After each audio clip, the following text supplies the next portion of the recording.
Unraveling the mystery of the Nazca Lines. In the heart of southern Peru lies one of the strangest mysteries on Earth. Across a barren desert plain, hundreds of enormous shapes, animals, geometric patterns, even perfectly straight lines stretching for miles, have been carved into the ground. From the surface, they're almost invisible, but from above, a hummingbird spreads its wings, a monkey curls its spiral tail, and a giant spider takes shape in the sand. These are the Nazca Lines, created nearly 2,000 years ago by a civilization with no airplanes, no satellites, and no way to see the full scope of their work. Why did they make them? Were they sacred pathways for religious ceremonies, astronomical markers, messages to the gods, or something far stranger? Today, we'll uncover the origins of the Nazca Lines, explore the science and myths surrounding them, and reveal what new technology is teaching us about one of the greatest archaeological enigmas in history. The first shocking discovery. The Nazca Lines went unnoticed for over 1,000 years, not because they were hidden underground, but because they were too big to be understood from the ground. It wasn't until the 1920s, when Peruvian Air Force pilots flew over the Pampa de Nazca, that the truth emerged. Below them stretched enormous drawings, a spider the length of a football field, a condor with a wingspan wider than a jet, and perfectly straight lines running for miles across the desert floor. To the pilots, it was like flying over an alien blueprint. Who could have created something so vast in a place so empty? And for what purpose? News of the discovery spread quickly. Soon, explorers, scientists, and treasure hunters flocked to the Nazca Desert, sketching, photographing, and mapping the figures. But the mystery only deepened, because from the ground, the lines were little more than shallow furrows in the earth. How could an ancient people, with no way to see from above, have planned and executed designs that could only be appreciated from the sky? And why choose this vast, lifeless desert as their canvas?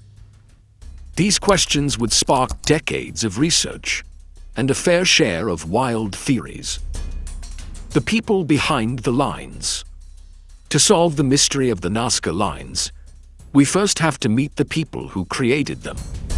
Long before the rise of the Inca Empire, the Nazca civilization flourished here, between 200 BCE and 700 CE, in one of the driest regions on Earth.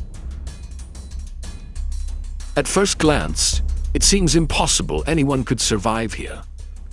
But the Nazca were master engineers. They built underground aqueducts, called puquios, to tap into hidden water reserves.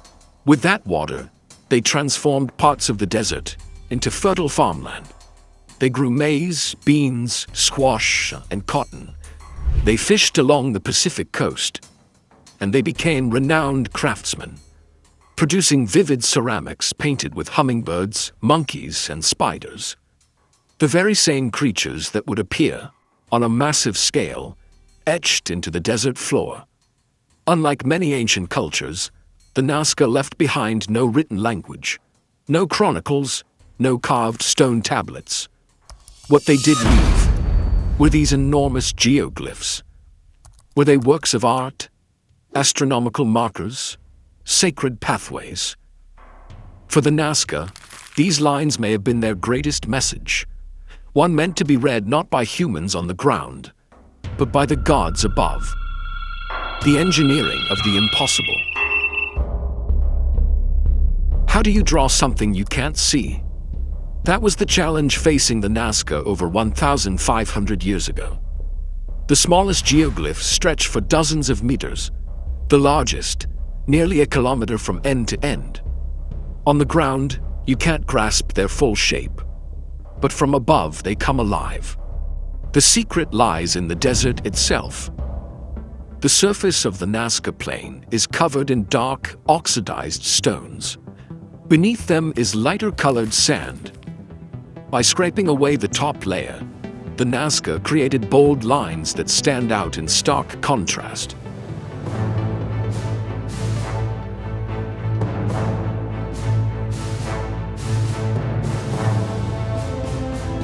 And in this hyper-arid climate, with almost no rain, no wind, and little erosion, those lines can last for centuries. But these weren't random scratches. They were built with precision. Archaeologists believe the Nazca used grids and scaled drawings, laying out small models on the ground, then enlarging them using ropes and wooden stakes to keep proportions perfect. Even the sweeping spirals, arcs, and animal curves could be achieved with the simplest tools. A rope anchored to a stake could create perfect circles. Parallel lines could be maintained by two people walking in sync, side by side. It was mathematics, geometry, and artistry, all fused together in the middle of a barren desert. A monumental effort for a people with no metal tools, no beasts of burden, and no way to see their creation from the air. But perhaps that was never the point. Maybe the ones meant to see these figures were never walking on Earth. The theories and the myths. From the moment the Nazca Lines were rediscovered in the early 20th century, one question has haunted archaeologists, astronomers, and storytellers alike. Why? The first serious investigator, Maria Reicher, a German mathematician who dedicated her life to this desert, believed the answer lay in the heavens. She noticed certain lines align with the rising or setting sun during solstices. Others point toward the movements of the moon. To her, the desert was not just a blank canvas. It was a giant astronomical calendar, a tool for marking seasons, predicting harvests, and honoring the sky gods. But her theory, while elegant, had flaws. The sheer number of lines, over 800 straight paths, 300 geometric shapes, and 70 animal and plant figures, defied a single astronomical explanation. Many simply don't align with celestial events. And so, new theories emerged. Some researchers argued they were ritual pathways, lines meant to be walked, not seen. In this view, the Nazca weren't mapping the stars. They were tracing sacred routes, their footsteps part of elaborate ceremonies to call for rain or fertility in a desert where water meant life or death. Then came the wildest idea of all. In the 1970s, at the height of UFO fever, Swiss author Erich von Däniken suggested the lines were landing strips for alien spacecraft, or messages to visitors from the stars. His book, Chariots of the Gods, became a global bestseller, searing the Nazca Lines into the imagination of millions. Mainstream archaeologists dismissed the alien hypothesis, but the allure of otherworldly builders never truly faded. Because here's the truth. When you stand in the middle of the Nazca Plain, surrounded by lines that stretch beyond the horizon, it's hard not to feel that someone or something was meant to see them from above.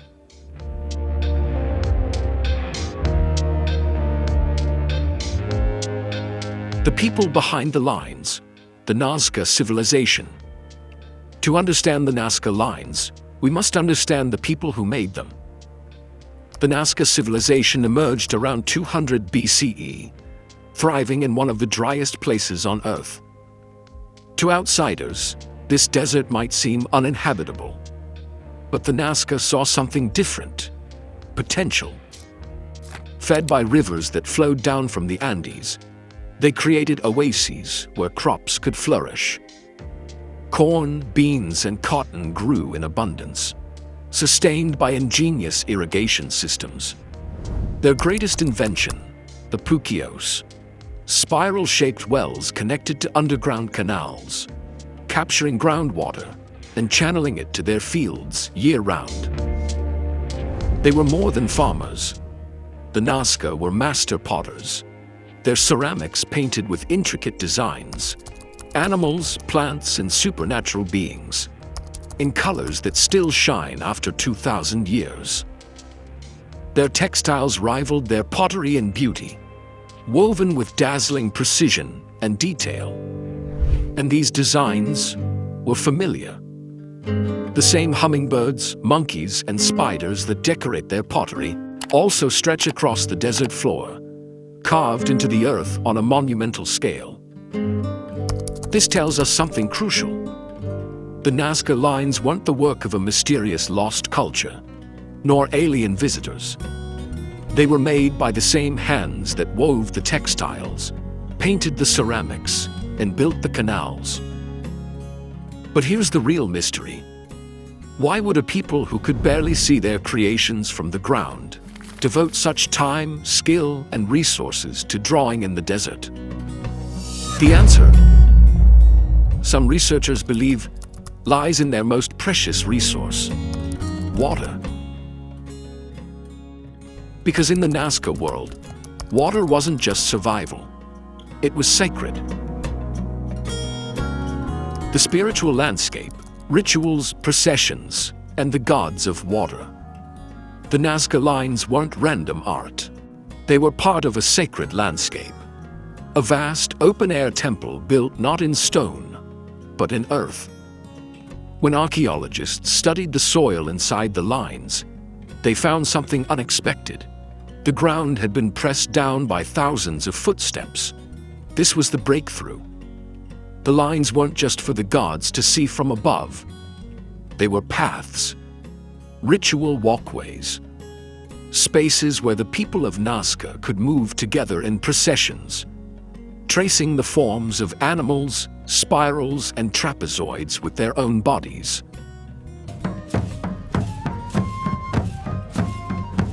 Imagine it.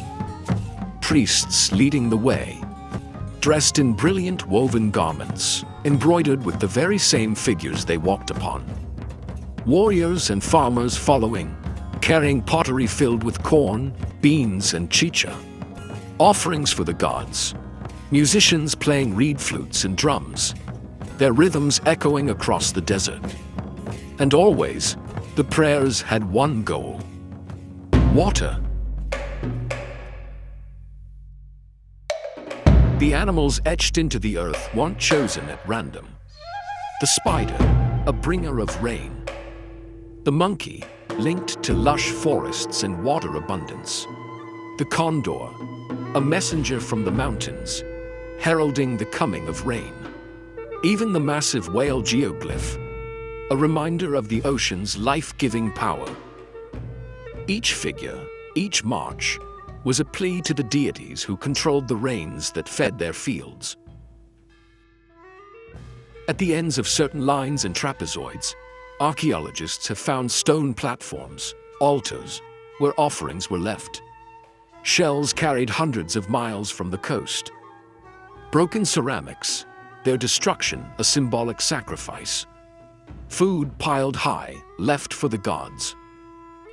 This was the Nazca's way of speaking to the heavens, their way of ensuring that the rivers would keep flowing, and that life in the desert would continue. The rise, crisis, and fall of the Nazca civilization. For centuries, the Nazca people thrived here. They mastered the desert, built underground aqueducts, and turned oases into fertile gardens. Their rituals, their geoglyphs, their offerings, all were part of a delicate balance between humanity and nature. But around the 5th century AD, something changed. In the city of Cahuachi, the spiritual heart of the Nazca world, archaeologists uncovered layers of collapsed walls and thick deposits of silt. The evidence told a chilling story. First came the rains, not gentle, life-giving showers, but weeks of relentless downpours, likely triggered by a powerful El Niño event. The desert floor turned into rivers of mud, washing away crops, flooding temples, and collapsing sacred structures. Then came the earth itself. A massive earthquake shook the region, toppling parts of Kawachi's ceremonial centers. But the greatest blow was still to come.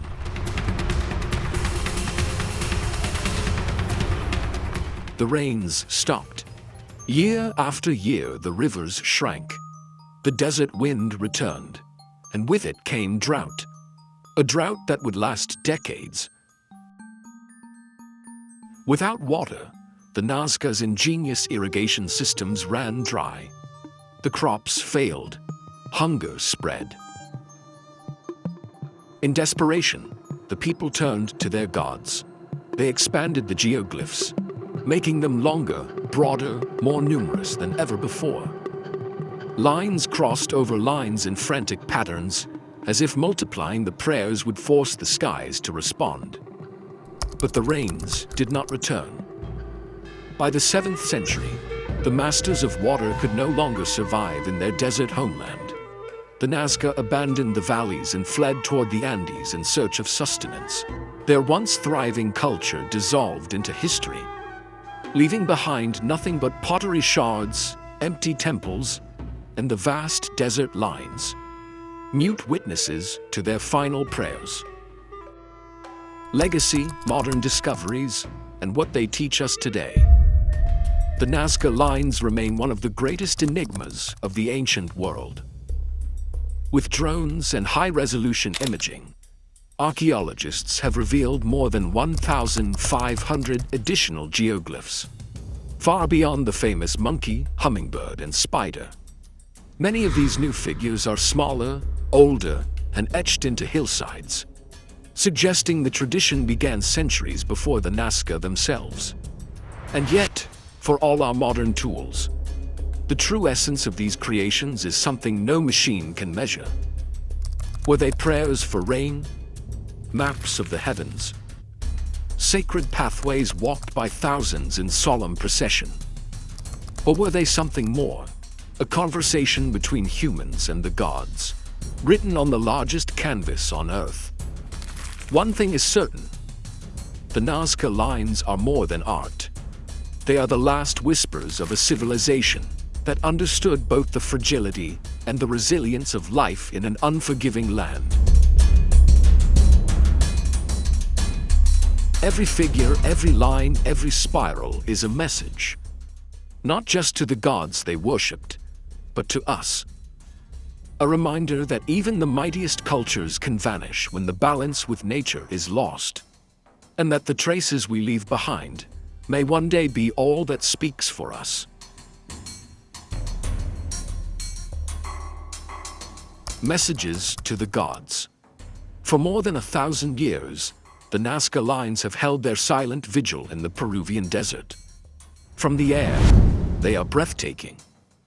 Colossal works of art, carved into one of the driest places on Earth. On the ground, they are the footprints of a civilization that mastered agriculture in a hostile land, built vast ceremonial centers, and spoke to their gods in a language of geometry, animals, and sacred processions. We now know the lines were not just pictures. They were pathways, stages for ritual marches, prayers traced into the earth, so the gods above could see them. They were offerings of hope, for rain, for fertility, for survival. But time was not on the Nazca's side. Earthquakes shattered their temples, drought withered their fields, and in the end, the masters of water had to abandon their desert home.